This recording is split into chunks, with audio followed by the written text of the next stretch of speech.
जी students, बिस्मिल्लाहिर्रहमानिर्रहीम। आज हम एक नए चैप्टर की आगाज़ करने वाले हैं, क्लास 9th केमिस्ट्री। ये जो टॉपिक्स हम इस चैप्टर में पढ़ेंगे, ये एफएससी पार्ट 1 के फर्स्ट चैप्टर में भी पढ़ाए जाते हैं। सही है? तो ये जो हम लेक्चर सीरीज़ हमने स्टार्ट किया हुआ है, तो ये इक्वली इंपॉर्टेंट होगा क्लास 9 स्टूडेंट्स के लिए भी और क्लास 11 स्टूडेंट्स के लिए भी। आज हम इस लेक्चर में केमिस्ट्री का जो डिफिनीशन है, उसके अंदर कुछ मेन पॉइंट्स हैं, उन पे फोकस करेंगे और उनको डिटेल से और कंसेप्चुअली अंडरस्टैंड करने की कोशिश करेंगे। तो चलिए स्टार्ट कर देते हैं। आप लोग अपनी नोट्स बुक में लिखिए केमिस्ट्री टॉपिक दें और डिफिनीशन में कुछ मेन पॉइंट्स है आप लोगों की बुक में से मैंने उठाए हैं केपी के टेक्स्ट से। सही है? चलिए ये अंडरस्टैंड कर देते हैं कि डिफिनीशन में क्या क्या पॉइंट्स मौजूद थे। देखिए, केमिस्ट्री में ज़्यादातर फोकस हमारा मैटर के ऊपर होता है। मैटर मैटर आप लोगों को मालूम होगा, हर वो चीज़ जिसके पास मास हो और वॉल्यूम, यानी हर वो चीज़ जो कोई ख़ास वॉल्यूम ऑक्यूपाई करे और मास रखता हो, उसे हम मैटर कहते हैं।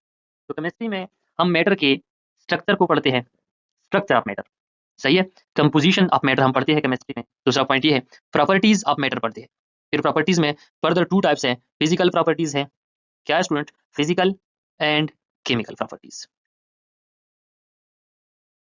ये आगे हम इस लेक्चर में पढ़ने वाले हैं। सही है? Changes occurring in matter, matter में चेंजेस किस तरह अकर होते हैं और ये चेंजेस कितने टाइप के होते हैं, ये भी फर्दर टू टाइप्स के होते हैं। आप अपने नोट्स में लिखिए। फिजिकल चेंजेस होते हैं एंड केमिकल चेंजेस। सही है? फिर ये जो चेंजेस होती है ना, जो मैटर में आकर होती है, ये कुछ लॉज और प्रिंसिपल के बेसिस पर आकर होती है मैटर में। ये कुछ लॉज एंड प्रिंसिपल के को फॉलो करके मैटर में आकर होती है। तो केमिस्ट्री में हम ये लॉज और प्रिंसिपल भी पढ़ते हैं, under which these changes occur in matter.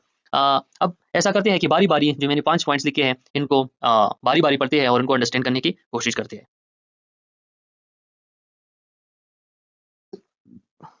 आप लोग ये जो डेफिनिशन में 5 पॉइंट्स है अपने साथ नोट करिए, मैं इसको हटाने वाला हूँ। सही है? वीडियो पॉज़ करके इसे अपने साथ नोट करिए। हम बारी-बारी एक-एक पॉइंट डिटेल में पढ़ने वाले हैं अब।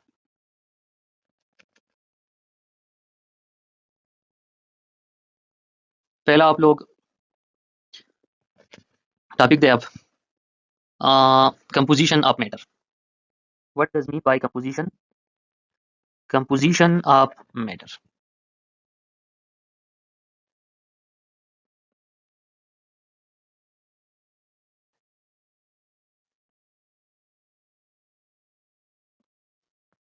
देखिए स्टूडेंट्स, कंपोजिशन ऑफ मैटर का ये मतलब है कि सब्सटेंस किन एलिमेंट्स या कंस्टिट्यूएंट्स से बना है और उनके अंदर उन एलिमेंट्स या कंस्टिट्यूएंट्स की रेशियो क्या है, प्रोपोर्शन क्या है। सिंपली लेट्स सपोज वाटर है हमारे पास, तो इस वाटर में अगर हम इसकी कंपोजिशन देखें, कंपोजिशन वाइज अगर हम इस वाटर को देखें, तो इसके अंदर हाइड्रोजन एलिमेंट है और ऑक्सीजन एलिमेंट है।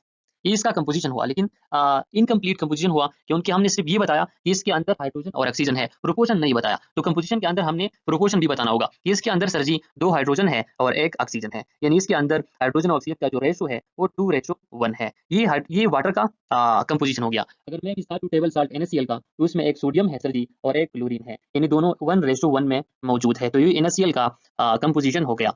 तो ये पहला पॉइंट था हमारा डिफिनीशन में, कंपोजिशन ऑफ मैटर। हाँ जी स्टूडेंट्स, डिफिनीशन में दूसरा पॉइंट है स्ट्रक्चर ऑफ मैटर।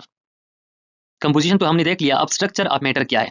इसमें हम क्या स्टडी करते हैं? इसमें हम ये स्टडी करते हैं स्टूडेंट्स कि how atoms are arrange inside a substance.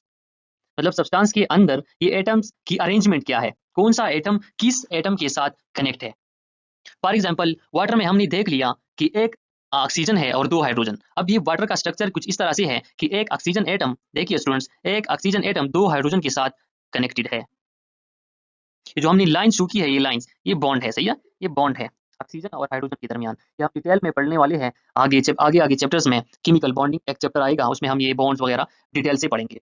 ये ऑक्सीजन एटम सेंटर में है और 2 हाइड्रोजन से कनेक्टेड है। केमिस्ट्री में जो वाटर का स्ट्रक्चर है, इसका अपना एक पर्टिकुलर नाम है, इसको हम एंगुलर स्ट्रक्चर से जाना इसको हम एंगुलर स्ट्रक्चर कहते हैं स्टूडेंट्स।